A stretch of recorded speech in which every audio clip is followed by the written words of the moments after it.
দোস্ত, তুই এই প্রেমের লেসনগুলো কোত্থেকে শিখলি রে? When you have learned to be this thing.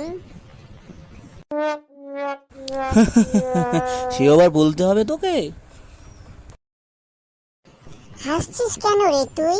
হ্যাঁ, তোর আবার প্রেমের লেসন লাগবে কেন রে? না দোস্ত প্লিজ, আমি খুব একটা ডেঞ্জার পরিস্থিতির মধ্যে পড়ে গেছি। তুই যদি আমাকে শেখাস প্লিজ।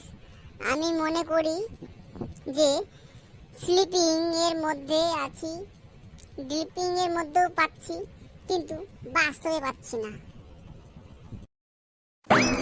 ও আচ্ছা আচ্ছা, বুঝতে পেরেছি। কিন্তু আমি রিয়েলিটি তো পাচ্ছি না।